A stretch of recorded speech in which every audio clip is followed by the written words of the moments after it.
okugamba ababaka kubanga ababaka abazze tuze nga tubuuza ku nsonga bitambula bitya. Twagamba nti minisita ow'ebyenjigiriza mukyala Museveni yaje mu parliament abitubulire nga baminisita bonna naye kakati ye omukulu awulira wa kitalo nnyo naga nti ababaka oba mwagala mbanyonyola ensonga zino mujje kololo musooke mukole mwekebeze covid ate bwe muba mujja temujja n'amasimu gammwe bwe mujja nago bajja gatwala wali ku gate nga muyingira bane kano kamanyiro ka kikaaki Mwami Museveni already yatuzimbako akayumba tukyalwana naye ate kakati n'omukyala naye agala tuleetako lugezigezi ate nga n'omukyala bwakola byakola balina noono mutabani we naye ali eri bane mutulekeemu mutubalemu ku magezi. Madamu wasala okufuuka minisita teri yabikutumaye teri yabikukaka wagaa nti kakati oyagala okufuuka minisita baminisita balina okujja mu palamenti ne bannyonnyola ensonga tebanyonnyola just babaka bannyonnyola ggwanga so kakati bw'oba owulira nti goli wa kitalo nnyo tojja kubisobola obwa minisita tulina abalala abalina n'obuyigiriza obusinga obubwo abasobola okukola omulimu guno lekulira abanaasobola okujja mu palamenti bannyonnyola ensonga zino bakole omulimu guno si byampaka bannange. Lawrence ensonga za oba Mwami Museveni yaduumira abajaasi be okukola ebintu bino bye bakola. Mwami Museveni yeepaatika ku bannayuganda era yakulira amagye yagaduumira. Mujjukira Yasin Kawuma bwe yattibwa batabani baba SFC era n'abeebaza n'agenda okugamba nti Kyagulanyi n'abalala abaakubibwa mwabakuba bulungi. Juzi Zebra Mando yattibwa. Mwami Museveni agenda ku TV n'agamba nti abaana bange bano abasirikale be bagendayo ne bamutta ne kaakano we twogerera famire ya Zebra Ssenyange tefunanga bwenkanya. So ne bino ebigenda mu maaso kubanga singa si abatuma singa abakangavula kati bali mu kutta abantu mu ngeri y'obumenyi bw'amateeka singa Mwami Museveni si abatuma nga komanda waabwe yali badde abakangavula naye tajja kikola kubanga yabatuma. Kyovudde olaba twamutwala mu kooti y'ensi yonna ICC noono mutabani we era tujja basanga ye. Lewis, please come and respond to the one or two questions that I put to you.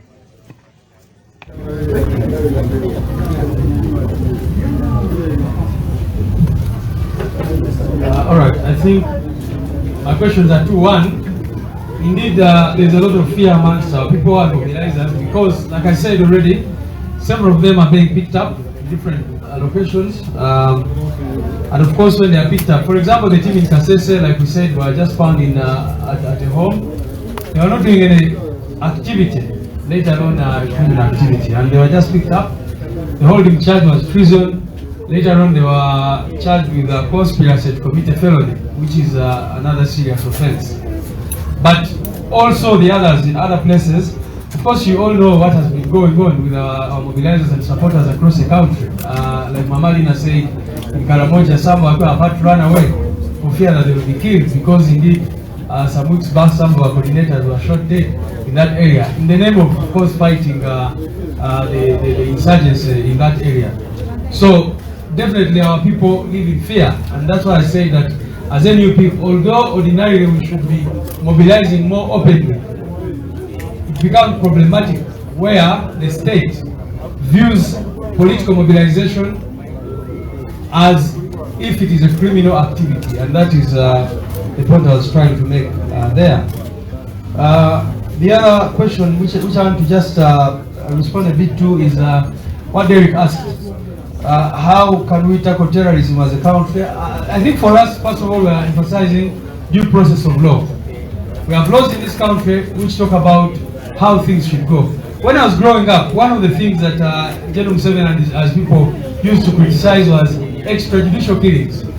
And this has gone on far too long, extrajudicial killings. People are killed without being subjected to the law. And we are saying that is criminal, that is illegal, that cannot be happening in 2021.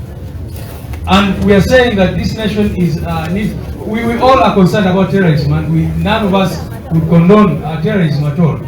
And we are saying that in fighting it, you must make sure that first of all the nation is at peace with itself. They're talking about the young people who are lured into it, but you need to look at the factors. You know, Honorable Senator was talking about the senseless curfew, which has, rendered people unemployed, You know, people, young children are getting pregnant. All the problems are there. So how do you expect people who are disempowered completely? And then, of course, there's also the question of trust. Many Ugandans actually keep asking themselves if what the regime is saying is even true, because there's no trust in state institutions. Quickly, in Uganda, ekisonga kyabadde njogerako ensonga ya abantu baffe abakwatibwa mu bitundu ebyenjawulo omuli Kasese, kati tuli Kayunga naye batandise okukwata abantu baffe mu bitundu by'e Kakiri, babadde bakwata abantu baffe n'abalala, era babakwata okuba nti bamobiliza ba NUP oba nga abakunzi b'ekibiina kyaffe ba NUP. Tetugamba nti tuli registered political party oba ekibiina ky'ebyobufuzi, tulina kukwata abantu baffe n'obakatikako agasango abamu babateekako emisango gya treason oba okulya mu nsi yaabwe olukwe, abamu ne babateekako emisango emirala egy'enjawulo. Nga bwemanyi abantu baffe abasinga abali mu makomera babateekako emisango nti basangibwa n'emundu oba n'ebyambalo by'amagye n'ebirala bwe bityo. Nga muli Olivia Lutaya, Bamachete n'abalala, mujjukira bulungi nnyo ttiimu y'Abamachete n'abalala babateekako emisango ey'okusangibwa n'ebbomu. Ekyo kiba kitegeeza nti babateekako emisango egy'obutujju. Abantu baffe abo bakyali kitalya. Omuntu nga Olivia Lutaya okumugamba nti wamusanga n'ebbomu kya buswavu, era nga babasanga mu mayumba gaabwe ne babajjayo ne babatwala kkooti y'amagye. Of course n'ekyo kyokka tubadde tukyogerangako. Aba NUP batwala mu kkooti z'amagye, abalala ne bagamba nti kale nammwe muli babasasudde babatujju ne batwala mu kkooti za bulijjo. N'olaba ensi n'otagitegeera. Because how can you get activists, regional activists ba NUP n'obatwala mu kkooti z'amagye? Ate bano abalala boyita abatujju, they are in ordinary courts, but in fact all of them should be in ordinary courts, because that court martial has offences it should be dealing with. Ensonga endala ndowooza ebadde ku nsonga ya okulwanyisa obutujju. Fega NUP tugamba first of all tuvumirira ebikolwa eby'obutujju, naye ekisooka nti bannayuganda tebalina bwesige mu institutions za gavumenti, kubanga babadde balaba gavumenti eno ng'evaayo nnyo ng'erimba. Bavaayo ne bagamba twasanze emundu mu kisenge kya Honorable Kyagulanyi mu hoteri. Enkya hoteri emundu ezo tebatugamba wazabulirawa n'ebirala bwe bityo. Kakati abapoliisi bennyini bwe bavaayo ne bagamba kati bino bikola bya butujju. Bannayuganda baga mubadde mulimba luli oba mulimba kati. Abantu babuuza amazima galiwa ge mwogera. So that kyobola abantu abasinga tebalina bwesige mu ebyo bye boogera, era nabo babadde ne conflicting statements. Bagamba ono mutujju twamusanga mu luumu ye ne tumukubirayo amasasi, ate abantu bo ne bagamba nedda tebamusanga yeyo, bamusanga mu nyumba ne bamukuba amasasi, so nga poliisi egamba twamusanga adduka ne tumutirayo n'ebirala bwe bityo mbadde mubiraba. N'enfa ya Sheikh oyo gwe bakubye amasasi mwakiraba bulungi nnyo nti poliisi yavaayo ne wa statement, ate aba family ne bavaayo ne wa statement endala nnyo ekontana n'era abapoliisi gye bali bogerako. So kyanaku nnyo nti abantu baffe tebasobola kumanya ki ekituufu ekigenda mu maaso mu ggwanga lyaffe. N'olwekyo ffe tulowooza nti wabeerewo enkola etambulira mu mateeka. Oliba omukwata oba bw'omuteebereza okukola okwenyigira mu butujju, n'omala mussa ku mpingo, mutwale mu kkooti awozesebwe. Naye gwe bw'osalawo nti kati weefudde judge, weefudde mulamuzi, ne weefuula prosecutor n'omukubirawo amasasi, ekyo kye tuyita extrajudicial killing. Kubanga oba weefudde omuwaabi ne weefuula omulamuzi ate n'okumu executinga n'omuwa ekibonerezo gwe omuntu omu.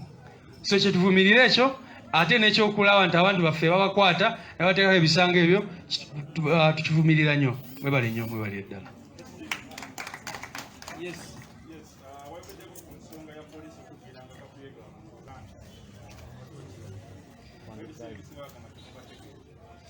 Mbadde nkugamba nti NUP terina activity gyekoze mu mateeka nga tegezaako okutegeeza abo abantu.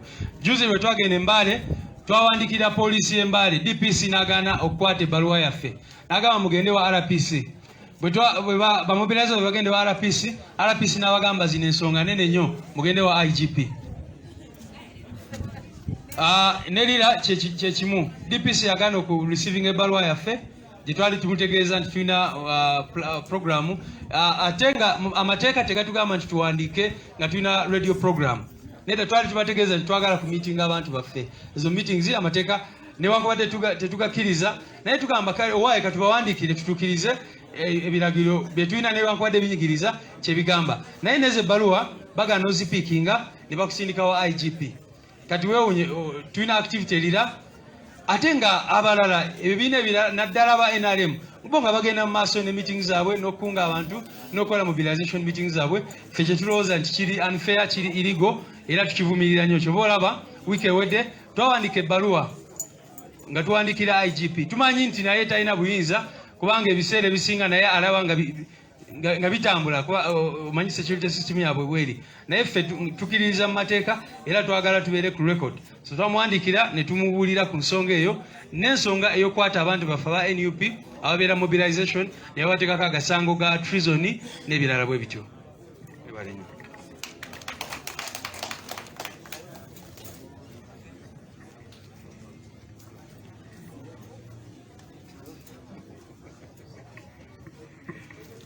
Kale, thank you. Thank you everybody for coming through. We totally appreciate. I think we can stand and do the anthem. We invited one of the students, one of the smart ladies. In fact, all the smart ladies from MOOPS, they have a uniform. Please come and lead us in the anthems. You look like a nice choir.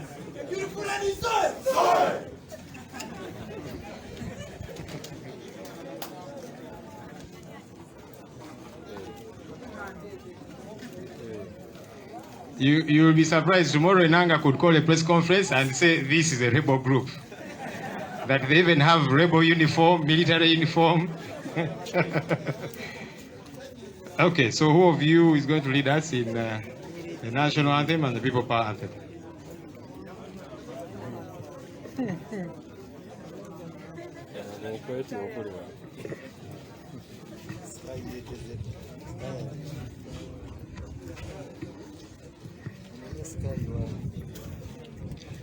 O Uganda, may God uphold thee. We lay our future in thy hands. United, free for liberty, together we'll always stand.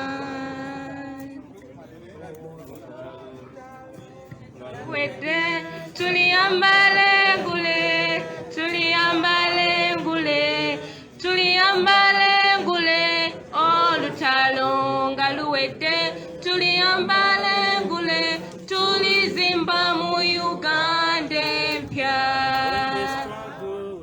When the struggle is over, we shall wear the victor's crown, we shall wear the victor's crown, we shall wear the victor's crown. When the struggle is over, we shall wear the victor's crown in a new Uganda. Our power, NUP, everywhere.